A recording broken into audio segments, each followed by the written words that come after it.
Welcome to my first devlog for the Axiom Mandate. Make it exist. A lot of Redditors, X-users, and others who are creating video games seem to give this advice out, so I decided it would be the perfect first title for my first devlog. Today I plan to show that I'm currently in the beginning stages of making it exist. Just a little background on the project. I'm a solo developer creating a passion project. I plan to release these devlogs along with lore drops relatively frequently from my own recollection and hopefully help create a small community around the game. The Axiom Mandate takes place in the city colony of Corrales. The game lives in the science fiction cyberpunk genre. The current plans are to make it an FPS RPG. The storyline has been nearly completed, aside from polishing notes, but as most things are, it is subject to change. Today I'm going to explore some of the things I've been working on inside of Unreal Engine, work in progress with Dr. Thorn, and plans for the future. Really quick, this is my X page, what you may see. I'm relatively active on here. I plan to be more active as we go. So if you have any questions on that, feel free to hit me up on the X page. Also, just a side note, this is AI generated. I didn't feel like designing my own logo. I will eventually. This is just a placeholder for now.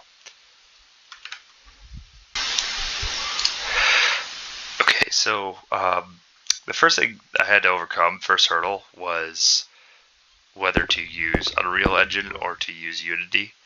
I actually had started in Unity and then transitioned over to Unreal Engine.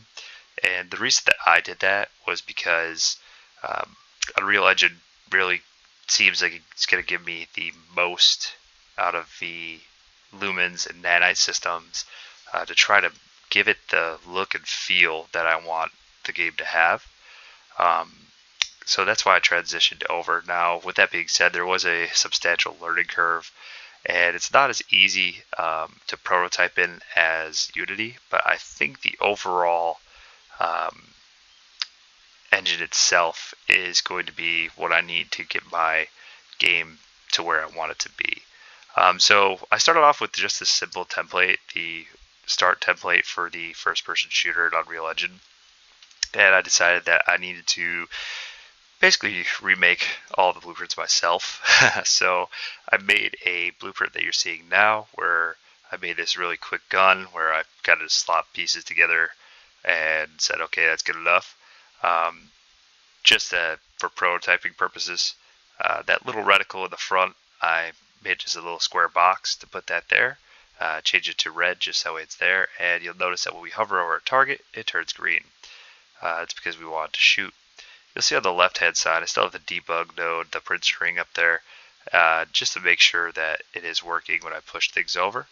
After I did that, I needed to make sure I could destroy the targets, so I worked on a little bit of blueprints here to make sure that the targets get destroyed upon impact. And they are just targets, so they should destroy after one shot, so that's how I have it set. You'll notice that as I switch between, it automatically switches from red to green. And I also put in some sounds from guns. I got the free sounds off pixabay.com, and I also made some walking and moving sounds and animations, right? So you notice that I don't have an actual character here. That'll come later, but for now, this is the most important part, is what we're going to see here. So I made the walk, forward, back, strafing, all the typical WASD keys.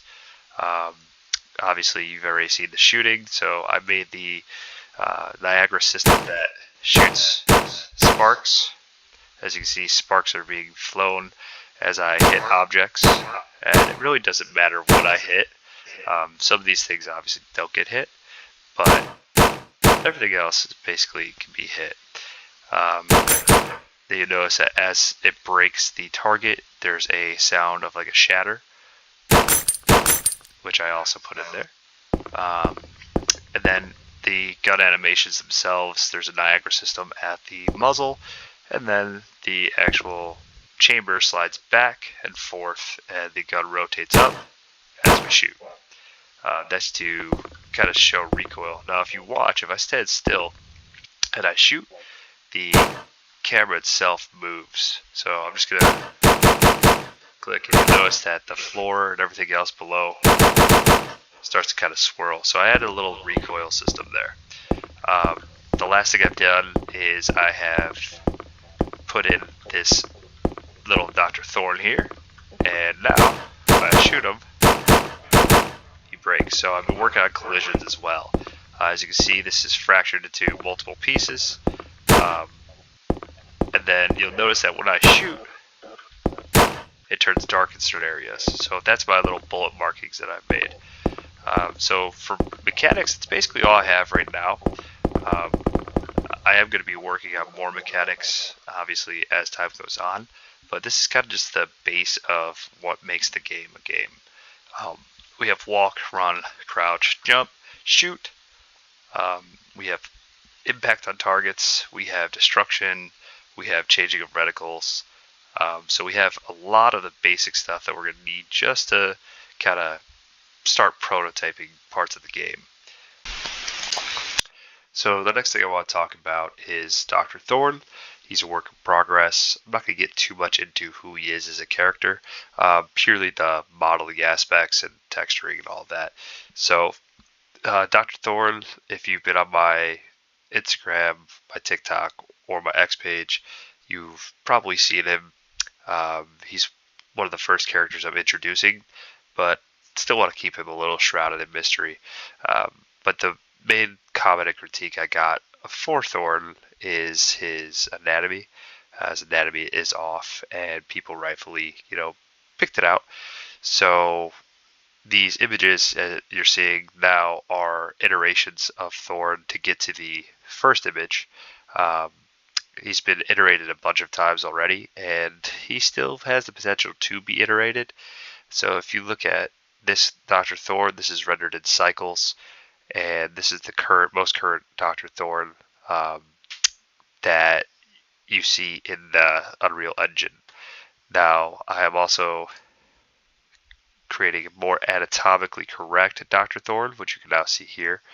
And this Dr. Thorn is a lot more anatomically correct, and he will more than likely be one of the final iterations of Dr. Thorn. There's still a lot of work to do with him, but at least his anatomy looks right.